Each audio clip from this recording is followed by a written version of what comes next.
Prime Minister, the issue of children arriving on small boats. Should children in the care of the Home Office have the same protections under the Children Act as those in local authority care? So, Caroline, I mean, first of all, look, I, the government, everyone takes the welfare of children incredibly seriously, as of course we should. And it's important that when it comes to this policy that we're sensitive and that we get it right. And there's been a lot of thought that's gone into getting it right. And I think we've got a policy that does what we need it to do, which is treats people with decency, treats people humanely, safeguards children's welfare, but also achieves the objectives that we're trying to achieve, which is to break the cycle of these criminal gangs and stop people coming here who shouldn't be coming here, and also some of them tragically dying en route, including children. And I think we've struck the right balance in all of those things. So was that a no, that there shouldn't be equal protections under the Children's Act? I think there are a set of, I mean, you probably know this better than me, I think there are a set of very specific laws that we have around corporate parenting that distinguish between the Home Office and local authorities, which you would know better than me. But in all cases, the welfare of children is taken seriously, safeguard is taken seriously, there is support and procedures in place to make sure children are looked after properly in all circumstances. Thank you. The safeguarding of children is indeed important, and in 2011 the Independent Family Returns Panel was set up to safeguard children in family units who were being removed from the UK. Their role has been disapplied from this coming Friday. So what measures will there be in place to safeguard children who are being removed as part of a family unit? So, I mean, children are not separated from families, and they will be made sure that the facilities for them and the accommodation for them is absolutely appropriate for them. Who's going to have oversight of that? Well, in the first instance, it would be the Home Office in terms of when people arrive and the provision of those facilities. If you're asking from a legal perspective... So in 2011, the Home Office brought in a panel specifically to oversee the safeguarding... Yes. So, I mean, the Home Office can do that itself. OK, so it no longer needs the Independent Family Returns Panel at all? No, it's not that it needs... I mean, we've got advice, we've put in place procedures, and the Home Office is perfectly capable of doing that. OK, where specifically will family groups, so children with their parents who are scheduled for removal, be detained? In appropriate accommodation for them, and they won't be separated from their families. How much of that accommodation is currently available? At the moment, there are a few thousand places and more are being built, and there's a full team at the Home Office that is working on the operationalisation of the bill, and it's one of the things that they're working through to make sure that it's ready at the time the bill is in force.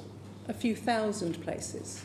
Overall for capacity, but as I said... For families? No, overall. But right, so specifically for families? I don't have an exact number, but the point is that they will be accommodated specifically in accommodation that's appropriate for them, and children would not be separated from families. No one would want to see that.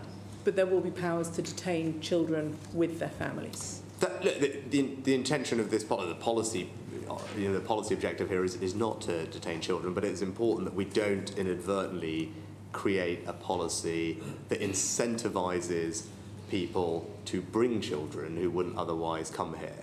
And that's why it's important that it applies equally to families, because otherwise you increase the likelihood that people bring children here. They make very dangerous crossings. I don't think anyone would want to see that. That's not good for children.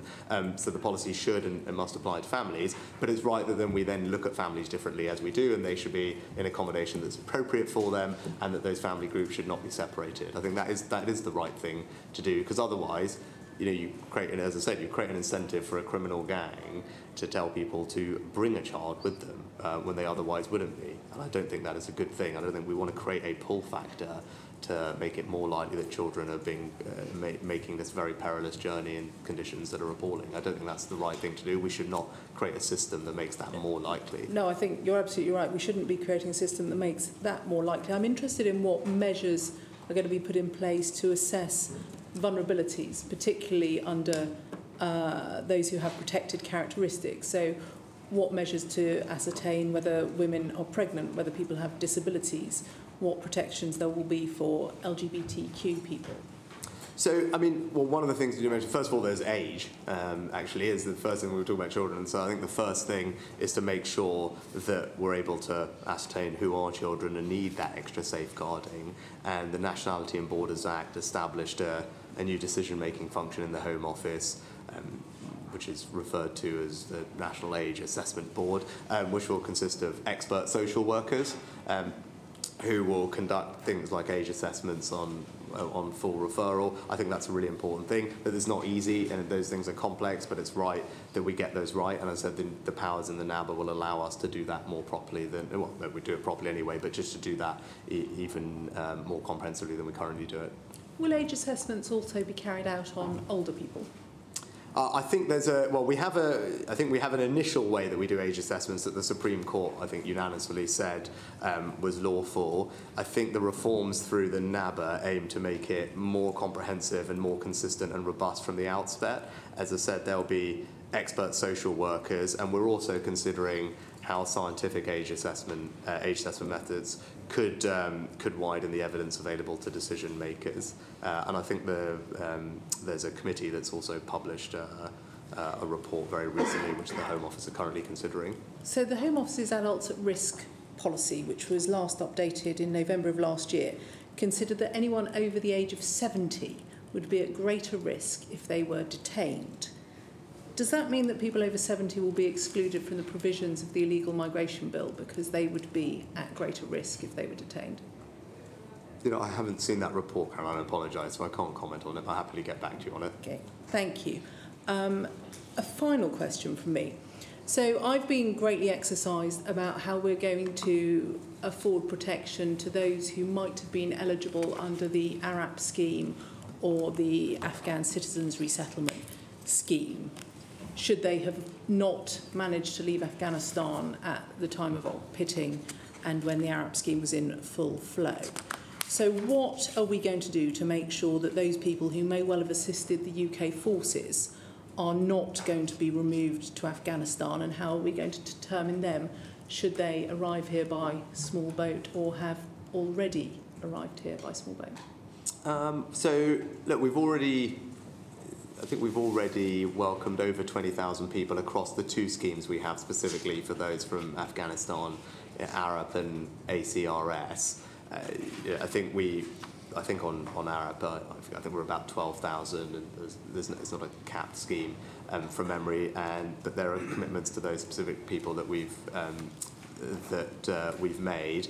You know, my understanding is that, you know, we have a way to talk to these people and communicate with them, in Afghanistan, and then we'll bring them here in a safe and legal way, and also through ACRS.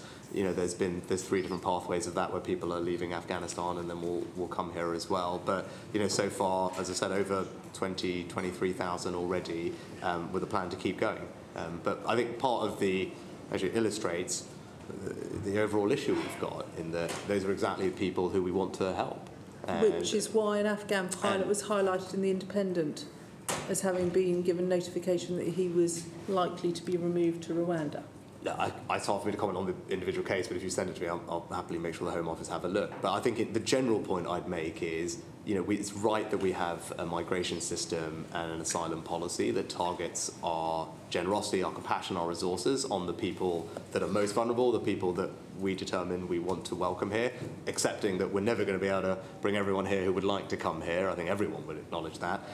So there's always difficult decisions to make. We want to make sure that we do target all of our power, our compassion, our generosity on those who we really want to. And at the moment, what we have is a system where that's not happening, where, you know, we have tens of thousands of people coming illegally who are not in that category. You know, when a third of all small boat arrivals last year came from Albania, clearly it's not a system that is targeted on the people who most need our help. And that's a system that I think we probably agree we want to get to.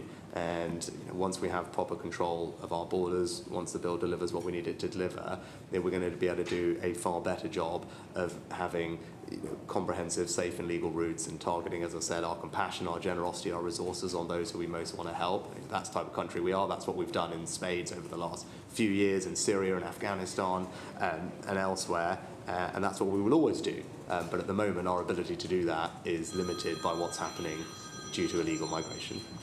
Is it right that an Afghan female judge or MP who arrives on a small boat should be treated differently to an Afghan female judge or MP who arrived here prior to this legislation?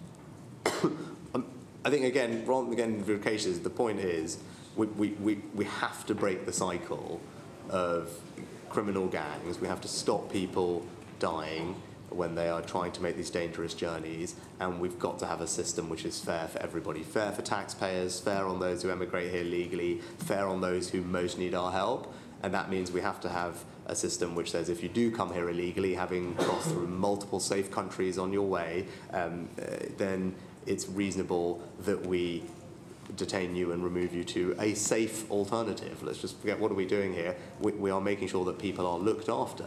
They will be safe. That will either be in their home country, whether if that's appropriate for them, or Rwanda or other alternatives down the line.